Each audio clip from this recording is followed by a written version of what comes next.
Guys, dito na naman tayo sa pagluluto na naman. Oh. Oh.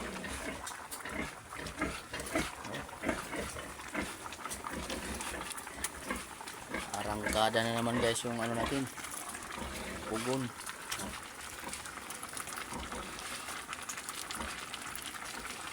Maraming kangkong yun guys.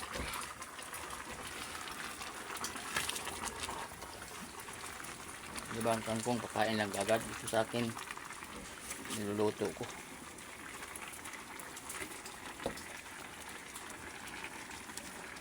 Ilinis talaga dudo para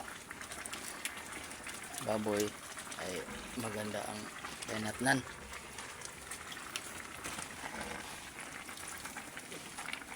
Kulang pa ng kanin to guys, kalagyan pa to ng kanin, isang baldi.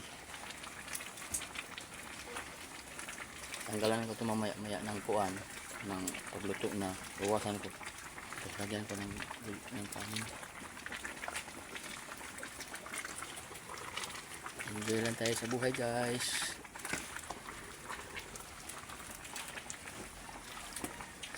Huwag lang tayo magpatalo sa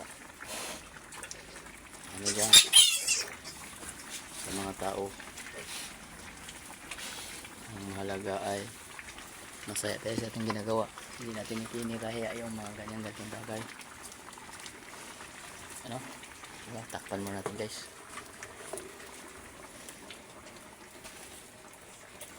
Yan talaga guys, parang tapok sa Porslagad sa probinsya pa, pero tapanan.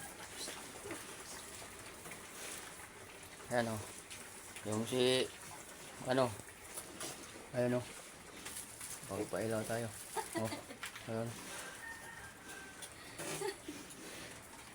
Doyan guys. Pahayay-hayay na siya guys. Kasi siya na kanina nagpakain sa mga baboy. Nagtad-tad ako ng mga pagkain ng baboy natin.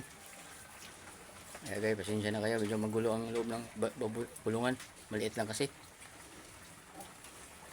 Ang mahalaga, malinis. Kahit na maliit, tsaga-tsaga lang. Malay mo, darating ang panahon na magkaroon tayo ng mas malaki pa rito. Ayan guys, ang kaganapan nito. Ayan o. Thank you guys sa panonood sa mga video namin guys. Sarap ng buhay guys. Ayan guys, doyan. Pa-relax muna guys. Saka ano guys, ngayon umuulan na naman. Oh, maulan na naman dito guys. Delikado naman ang sapa, baka magbaha na naman. Kaya mag-ingat lang tayo ang mga malapit sa port area na baha. Yan, ingat kayo lahat yan.